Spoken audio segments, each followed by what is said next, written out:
Vamos a uma outra questão que, de fato, indica o grau de estupidez que chegou o país.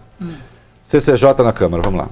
A Comissão de Constituição e Justiça da Câmara, Reinaldo, aprovou agorinha há pouco uma PEC que permite a prisão após condenação em segunda instância. Agora o texto vai a uma comissão especial ainda a ser instalada para debater o mérito. A proposta de autoria do deputado Alex Manente, do Cidadania de São Paulo, foi aprovada por 50 votos a favor, 12 votos contrários.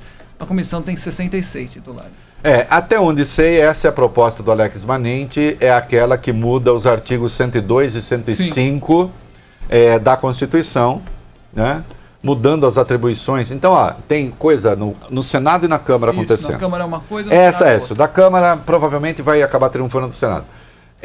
Aqui é o seguinte, o inciso 57 do artigo 5º da Constituição diz: ninguém será considerado culpado até o trânsito em julgado de sentença penal condenatória. Certo? Trânsito em julgado.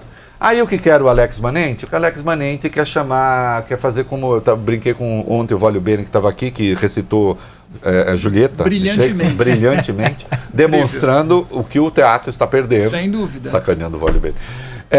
O artigo 102 da Constituição define as funções do STF, o artigo 105 define as funções do STJ. O seu Alex Manente quer fazer o seguinte: botar na Constituição que o trânsito em julgado, que é a coisa julgada, se esgota na segunda instância. Olha que bonito. Trânsito em julgado quer dizer coisa julgada, quer dizer que acabou. O Alex Manente vai falar assim: nós vamos mudar essa definição, nós vamos mudar o nome da coisa. Trânsito em julgado agora passa a ser outra coisa. Né? E aí, caso de apelo ao Supremo ou ao STJ, aí viraria uma ação revisional. Hipótese que então esses dois tribunais ficariam lotados de ações revisionais. Então essa loucura já prosperou na CCJ da Câmara. Na CCJ do Senado, aí a patranha é outra. Havia lá um troço na CCJ do Senado, o Fábio Cuba, Sandro Badaró, do deputado, do senador Oriovisto Guimarães. Sim. Né? Oriovisto, eu só decorei o seu nome porque, afinal de contas, é Oriovisto. Senão, não teria decorado. Tá agora sacaneando o nome? Não, só estou falando. Né? Por que eu sei assim? Rápido, Oriovisto. Fosse José, talvez eu esquecesse.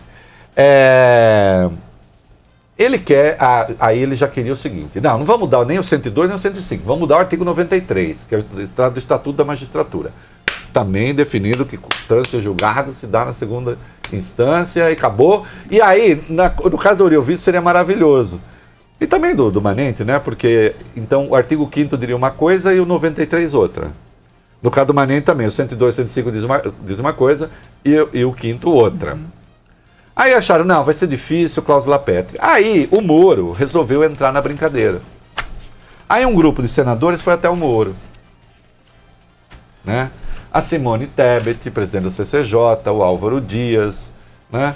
Foram até o Moro e aí combinaram uma patranha sensacional. Que e com o endosso, infelizmente, do presidente do Senado. Né? O presidente do Senado que vinha mantendo ali uma postura que me parecia muito correta. E que agora, a ser assim, que consiste no seguinte: a Constituição diz que a condenação, a prisão só depois do trânsito julgado. O artigo 283 do Código de Processo Penal também. Então eles mudariam esse artigo 283, dizendo não, pode prender depois da segunda instância, e mudariam os artigos 617 e 637 só para dar uma enganadinha no Supremo, para fazer de conta que, não, o Supremo ainda pode interferir se quiser, mas pouco. Isso seria mudado por projeto de lei. Então você não mexe na Constituição, deixa lá como está. Ninguém será considerado culpado até o trânsito julgado de sentença penal condenatória. Deixa como está. E você muda o Código de Processo Penal por lei ordinária. Que não precisa nem de 3/5, basta maioria simples. O que é maioria simples? Tendo metade mais um dos presentes, você precisa apenas de metade mais um dos votos. Então 21 senadores bastariam para aprovar um projeto de lei, bastam, e 129 deputados. E você estupra a Constituição com esse número. Quem combinou isso? De quem essa ideia? Deste grande estadista, deste grande jurista, deste homem notável que está fazendo um bem imenso para o Estado de Direito no Brasil, chamado Sérgio Moro. Consiste, meus queridos, em rasgar a Constituição por maioria simples.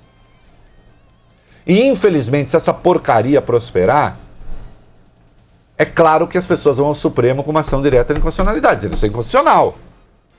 Só que aí eu não sei o que pode acontecer, porque os 5 ministros que disseram que o atual artigo é que era incompatível com a Constituição vão dizer, ah, não, então esse é compatível. Olha a loucura. E poderia ter um 6º voto do Toffoli, que andou falando que sim, o Congresso poderia alterar a lei. Será que pega o Lula, caso isto aconteça? Nós vamos falar disso depois dos comerciais. Não só disso, como também vamos falar de Sérgio Moro, o suspeito. Aquele que, enquanto era juiz, combinava a sua condição de futuro ministro. Sendo juiz, será que isso o torna suspeito? Hein? Olha a esculhambação a que estão querendo levar o Estado de Direito no Brasil. Eu deixo aqui um alerta. A boa parte do empresariado, não sei o quê, que está, tudo bem, não tem problema. Um dia a maré muda e essas violações todas à Constituição poderão ser praticadas por grupos de que vocês não gostam. Aí eu quero ver alguém falar sobre cláusula pétrea. Olha aqui, se eu estivesse na Revolução Francesa, o Badarão. Você estaria de boina, eu acho. Estaria de boina. Se eu estivesse na Revolução Francesa, o Fábio Cuba, é muito provável que eu fosse até guilhotinado. Possivelmente. Possivelmente. Mas não seria com a minha concordância, o que eu quero dizer. Eu não teria sido um defensor da guilhotina. E, portanto, eu jamais me veria na fila da guilhotina dizendo, e eu defendi esta porcaria. Seria certamente guilhotinado contra a minha vontade, sabendo que não compactuei com a guilhotina. Tem muita gente aí botando a cabeça a prêmio. Não agora, daqui a alguns anos. E depois não adianta reclamar. E, de resto, o atraso no Brasil nunca é uma obra, eu adoro essa frase, o subdesenvolvimento no Brasil não é obra de um dia, de 2 dias. Não, é uma obra contínua, longa. Há um grande esforço para que o Brasil continue subdesenvolvido. Inclusive institucionalmente.